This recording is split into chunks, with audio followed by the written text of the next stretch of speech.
Magandang umaga mga ka-farmers. Nandito tayo ngayon sa puno ng ating langka upang ipaliwanag ko po sa inyo kung paano natin mamimaintain ang kalusugan ng bunga ng ating langka upang magbigay siya ng mabibintog na bunga or yung pinakamit ng ating langka pag hinarvest natin talagang punong-puno, hindi siya mga piyaot, hindi siya payat. So yun ang ipapaliwanag natin mga ka-farmers. Kita nyo itong ating langka, malalaki na siya. It's just a matter of time, magiging successful na siyang bunga, magbibigay na siya ng prutas sa atin talaga na pwede natin pang dessert, pang kain. Kita nyo yan guys, tatlo yan hanggang dito mayroon. Sana magtuloy yan. Meron pa dito guys sa itaas. Ayan.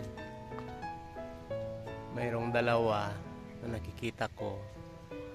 I don't know kung magtuloy. Pero para siguradong magtuloy guys, dapat alam natin ang gagawin natin para magbigay siya ng malalaking laman pag hinarvest natin ang ating langka. Tingnan pa natin dito sa kabila guys. Ayan. Itong malaking puno ng aming langka. Meron na rin siyang bunga. Ayan. Sa itaas, ayun. May malaki siyang bunga. Tatlo sila. Cluster talagang pagbubunga niya. Kahit doon guys, mayroon din. Ayun o. Meron din doon. Ayan pa guys. Meron pa dyan siya o. Meron pa bunga dyan. So, kailangan talagang ma-maintain natin ang ating langka para magtuloy-tuloy ang kanyang bunga, hindi mamamatay yung kanyang pitil at talagang magkakalaman siya ng husto. So ano ba ang pwede natin gawin para matulungan natin ang langka na ma-maintain ang kanyang bunga? Gaya nito, maliit lang ang puno niyan guys, ayan o.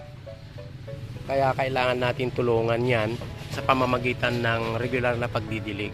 Yes guys, ang unang pwede natin gawin sa ating puno ng langka ay yung regular na pagdidilig. Dapat diligan natin 2 or 3 bisis sa isang linggo ang ating puno ng langka para siguradong magtuloy-tuloy ang kanyang bunga, yung kanyang maliliit na pitil gaya nito, siguradong magtutuloy din. Kasi kung hindi natin diligan yan guys, may tendency yan na mamamatay or makita na lang natin nabubulok na siya. Ang iniisip natin nagkaroon ng punggos, ganun.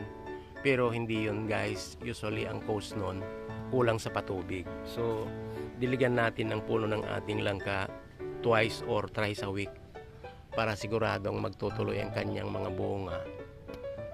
At saka yung pag-aabono guys, kailangan abunuhan natin siya ng every 15 days or 2 bisis sa isang buwan. Para sa ganun makakatulong yun sa paglaki ng kanyang bunga at saka sa loob ng kanyang bunga mapapabintog or mapapataba natin yung kanyang pinakamit. Yun ang kinakain natin pag nahinog. Ayun.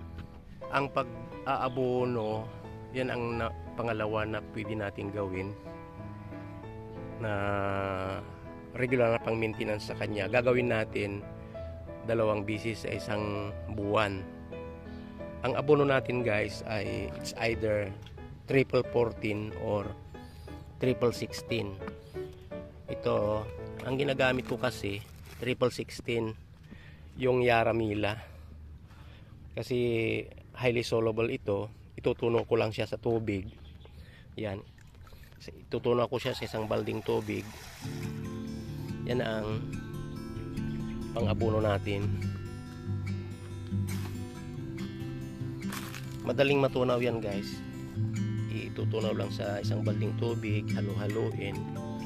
Tapos yan na ang pandilig natin. Pag ang gamit natin guys yung triple 14, may katigasan yun. So kailangan ibabad siya overnight bago natin siya gamitin. Bago natin siya halo-haloin at idilig sa puno ng ating langka. Ayan, pwede niya siyang idilig. So ididilig na natin. Ito ang pandilig natin. twice a month or every 15 days. Ayan. Para maibigay sa kanya yung tamang nutrisyon at mapalaki ang kanyang mga bunga.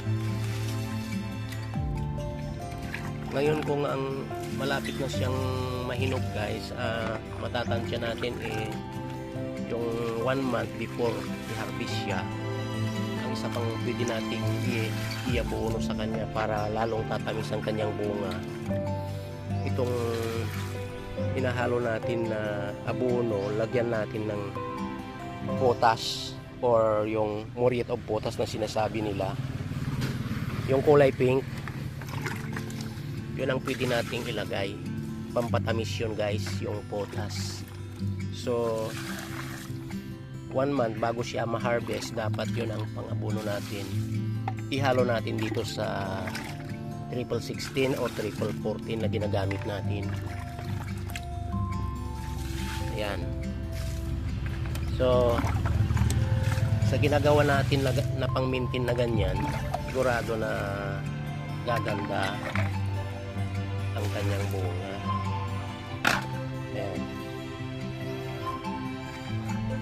Dilig na natin yung lahat ng ating tinimpla. Ayan.